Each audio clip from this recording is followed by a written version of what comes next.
There are a few things just to keep in mind when doing the blood sugars. Gladys has put together some bulletin points which you can look at. There's some changes as well that have been made to our order. I met Jenine back in November. As soon as she walked in, she was so different. I mean, soft-spoken, respectful. You could tell her anything. Any questions? No. Okay. Some people will come here, they'll be like, who's the director? You will not know it's her. You would think it's one of the floor nurses, but she's the big boss. You know, it's just who she is. She's a caregiver. She's a very hard-working lady. She works by action. She means what she says, and she says what she means. She knows what she wants. She will not talk to you, but she is like, let's get to the point. And whenever she asks something to be done, she has a way of doing it, to asking it. You do it. You're happy to do it. Good morning, Charles. Good morning. How are you? Janine's basically worked in every line of nursing. She worked in OR, critical care, med-surg, now rehab. She worked over in subacute. Yeah, how long have you been away from home? Oh, about a week and a half. Her experience in all these different areas of nursing, I think, is what has created this amazing clinical manager. She just can relate to people on all levels, and she brings that experience to the forefront. So you've done pet therapy yet, or is this going to be your first session?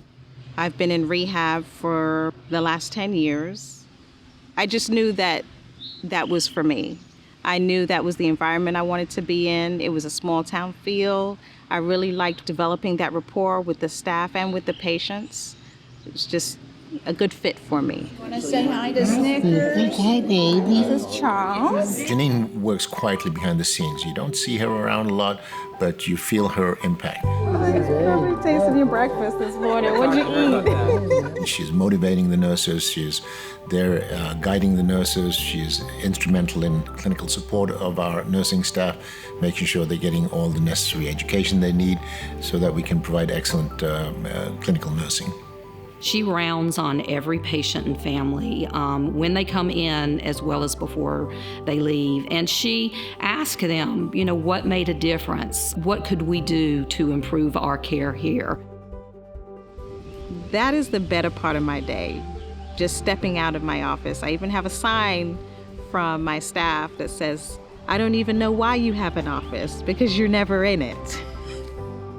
Our nursing manager was getting ready to retire, and so Jenine just stepped in. It's hard for people to step outside their comfort zone. It's hard for me to step outside my comfort zone, but it's important that I do that because I can't grow otherwise. Her ability to pass that message on to the rest of the nursing staff actually made that entire team work.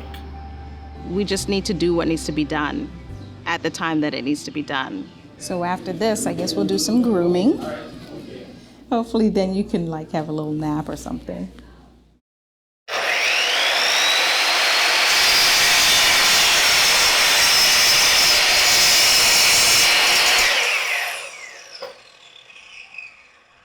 At work, her mind set on her patient and her staff.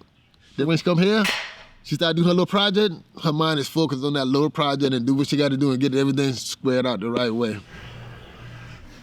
I joke with my husband all the time that, when I retire, I might go and work for Home Depot or something, because that's my favorite store. Her last birthday, I bought her a router saw, and then I bought her a toolbox. Having a tool as a present is a great gift for me.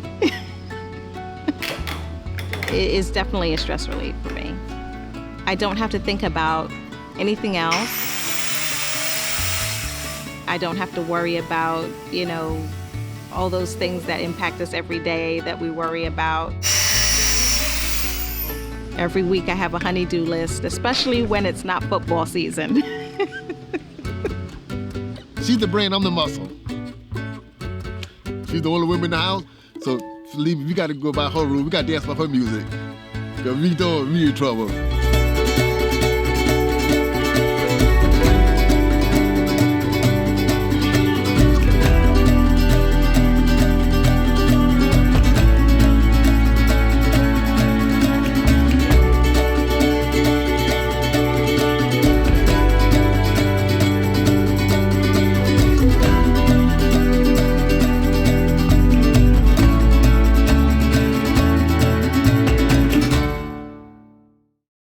Did you do swimming today? No, yesterday. Oh, okay. So Glancy Rehab Center, we opened approximately 30 years ago. We serve a varied population.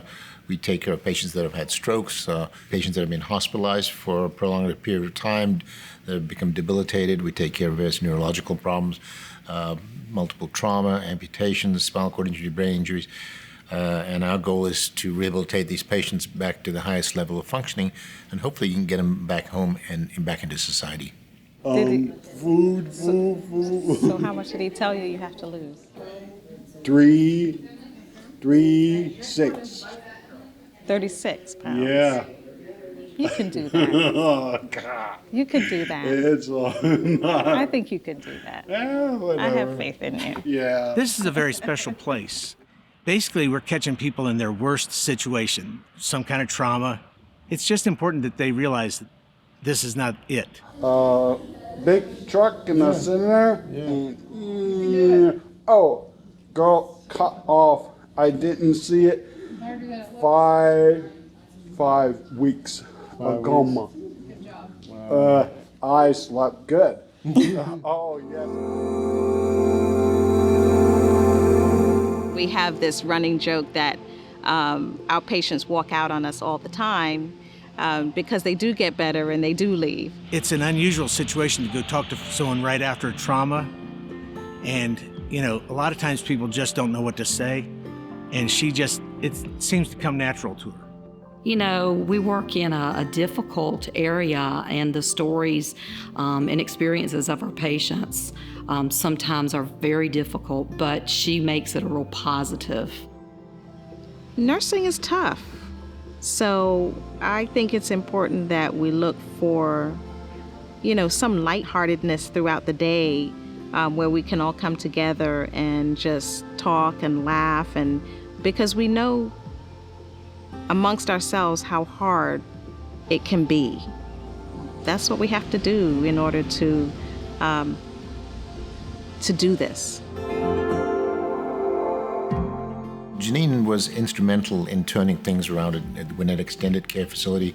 She was sent over there as an interim nursing director. While Jenine was over there, she happened to come in on a holiday just to rotate in on the staff. And one of the PCTs, Nicole, appeared that she wasn't feeling well. Jenny passed by me, and she don't really, know me very well. And she came to me, she asked me, "Are you okay?" And I say, "Yes, I'm okay." And say, "Are you sure you're okay?" And I say, "My blood pressure is a little bit high." She say, "I don't like the way you look." And she said, "Do you want to go to emergency?" I said, "No, I'm fine. I'll be fine." I said, "You can go." And she said, No, you don't know me. I'm not going until I see you look fine." She started to tell me she was having some tingling, some numbness, and we checked her blood pressure again, and it was going up even further. And next thing, I see everybody covered with smoke. And she say, "Nicole, you're not going nowhere. I'm gonna call 911 because I'm here for the patient and for my coworker." When 911 come in, my blood pressure was over 200 and 200.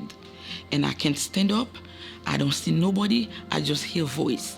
And she hold me, touch me, say, "Everything be okay." Jenine, in a very calm manner, let her know what was going on, and then also released her sister and let her go over to the ER. Without her, I will die or have a big stroke.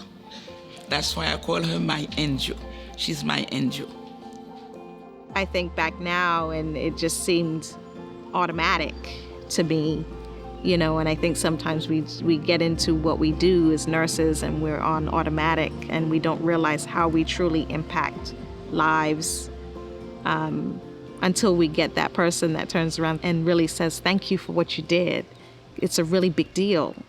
And that's how I felt, like it was a really big deal, but at the time, this is what I do. She gets that look in her eye, and when you see it, you know, okay, she means business. She's a dynamite in hiding, little fireball wrapped up. Team the Toolman, except she's, she's not Tim. It's a new day now. Don't refuse it. Get used to it. I'm through with old ways now. I'm through with it. So get used to it, honey. It's not up ahead. It's right in front of us. It's happening. Now it began.